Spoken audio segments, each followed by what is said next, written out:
हरे कृष्णा। शिला Prabhupada book reading में आप सभी का स्वागत है। आप देख रहे हैं श्रवणम कीर्तनम। मैं हूं अंकुर। आज हम पढ़ने वाले हैं भगवद गीता यथारूप का पहले अध्याय का 40वां से 46वां श्लोक। यानी हम आज पहला अध्याय खत्म कर देंगे।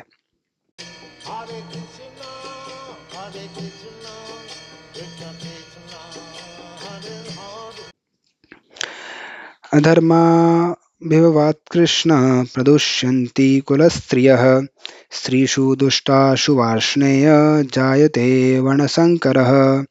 अर्थात, हे कृष्ण, जब कुल में अधर्म प्रमुख हो जाता है तो कुल की स्त्रियां दूषित हो जाती हैं और स्त्रीत्व के पतन से ही वृष्णिवंशी अवांछित संतानें उत्पन्न होती हैं। तात्पर्य: जीवन में शांति, सुख तथा आध्यात्मिक उन्नति का मुख्य सिद्धांत मानव समाज में अच्छी संतान का होना है। वर्णाश्रम धर्म के नियम इस प्रकार बनाए गए थे कि राज्य तथा जाति की आध्यात्मिक उन्नति के लिए समाज में अच्छी संतानें उत्पन्न हों। ऐसी संतान समाज में स्त्री के सतीत्व और उसकी निष्ठा पर निर्भर करती है। जिस प्रकार बालक सरलता से कुमार्गगामी बन जाते हैं, उसी प्रकार स्त्रियां भी पतनोन्मुखी होती हैं। अतः बालकों तथा स्त्रियों दोनों को ही समाज का वयोवृद्धों का संरक्षण आवश्यक है। स्त्रियां विभिन्न धार्मिक प्रथाओं में संलग्न रहने पर व्यभिचारिणी नहीं होंगी। चाणक्य पंडित के अनुसार सामान्यतया स्त्रियां अधिक बुद्धिमान नहीं होती, अतः वे विश्वसनीय नहीं हैं।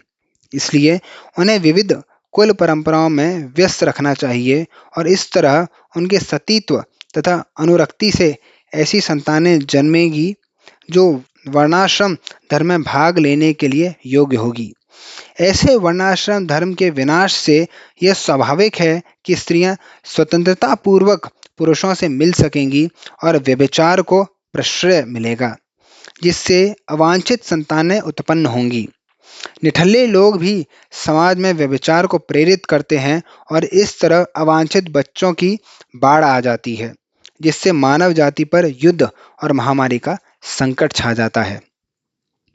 अगला श्लोक। शंकरो नरकायेव कुलघ्नानं कुलस्य च पतन्ति पितरो येषां लुप्तपिण्डोदकक्रियाः।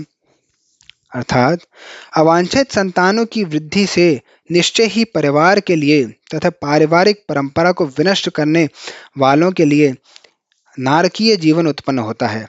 ऐसे पतित कुलों के पुरखे अर्थात पितर लोग गिर जाते हैं, क्योंकि उन्हें जल तथा पिंड दान देने की क्रियाएं समाप्त हो जाती हैं। तात्पर्य: सकाम कर्म के विविधानों के अनुसार कुल के पितरों को समय समय पर जल तथा पिंडदान दिया जाना चाहिए। यह दान विष्णु पूजा द्वारा किया जाता है, क्योंकि विष्णु को अर्पित भोजन के उच्छिष्ट भाग अर्थात प्रसाद के खाने से सारे पाप कर्मों से उद्धार हो जाता है। कभी कभी पितरगण विविध प्रकार के पाप कर्मों से ग्रस्त हो सकते हैं और कभी कभी उनमें से कुछ को स्थूल शरीर प्राप्त न हो सकने के कारण उन्हें प्रेत के रूप में सूक्ष्म शरीर धारण करने के लिए बाध्य होना पड़ता है।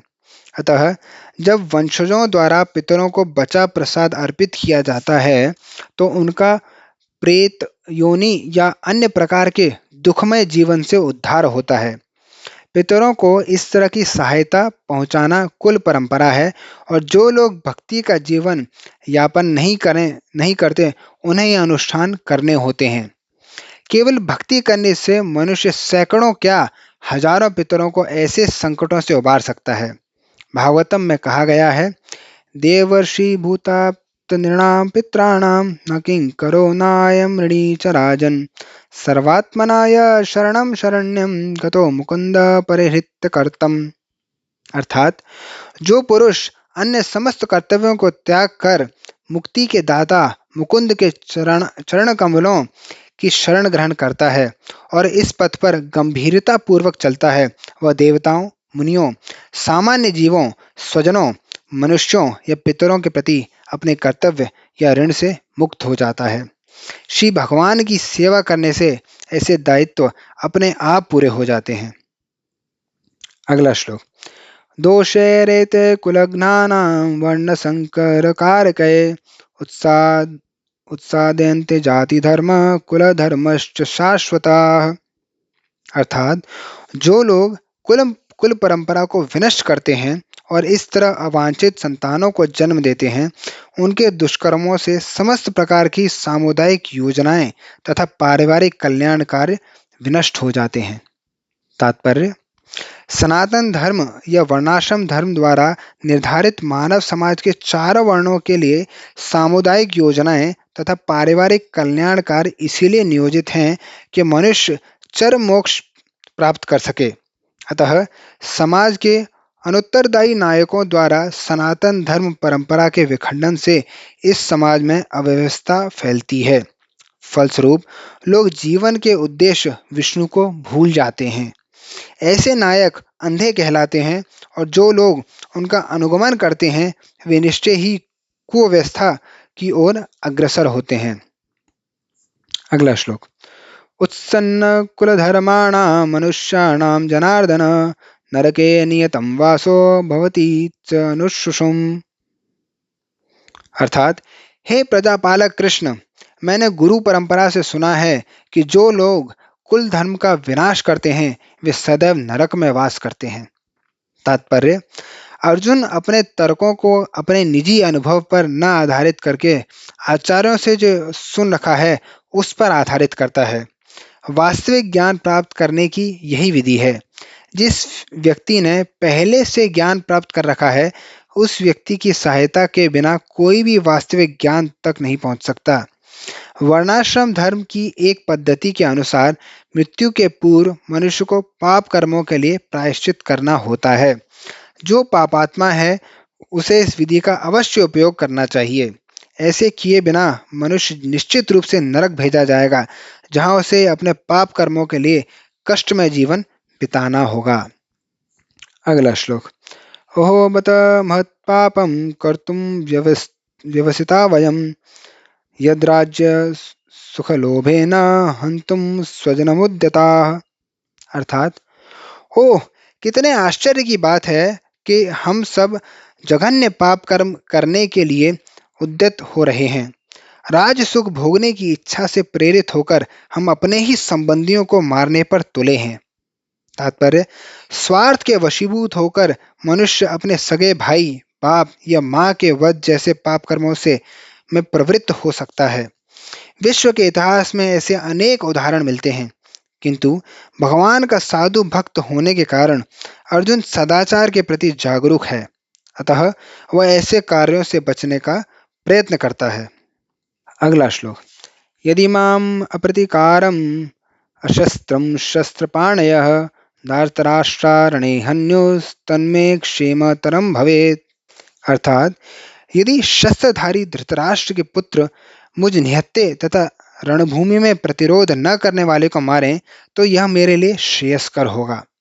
तात्पर्य: क्षत्रियों के युद्ध नियमों के अनुसार ऐसी प्रथा है कि निहत्ते तथा विमुख शत्रु पर आक्रमण न किया जाए, किंतु अर्जुन ने निश्चय किया कि शत्रु भले ही इस विषम अवस्था में उस पर आक्रमण कर दें, किंतु वह युद्ध नहीं करेगा। उसने इस पर विचार नहीं किया कि दूसरा दल युद्ध के लिए कितना उद्यत है। इन सब लक्षणों का कारण उसकी दयाद्रता है, जो भगवान के महान भक्त होने के कारण उत्पन्न हुई है।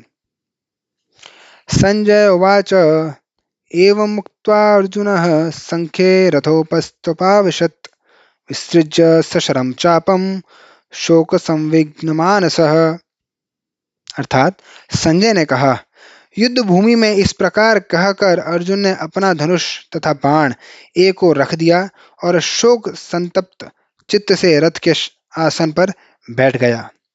तात्पर्य: अपने शत्रु की स्थिति का अवलोकन करते समय अर्जुन रथ पर खड़ा हो गया था, किंतु वह शोक से इतना संतप्त हो उठा कि वह अपना धनुष बाण एक ओर रखकर रथ के आसन पर पुनः बैठ गया। ऐसा दयालु तथा कोमल हृदय व्यक्ति जो भगवान की सेवा में रत हो, आत्मज्ञान प्राप्त करने के लिए योग्य है। इस प्रकार भगवद गीता के प्रथम अध्याय कुरुक्षेत्र के युद्ध स्थल में सैन्य निरीक्षण का भक्ति वेदांत तात्पर्य पूर्ण हुआ। हरे कृष्णा। बहुत बहुत धन्यवाद। कृपया हमारे इस चैनल को लाइक करें, शेयर करें, सब्सक्राइब करें और पूरी भगवद गीता सुनने के लिए प्लेलिस्ट में जाएं। हरे कृष्ण।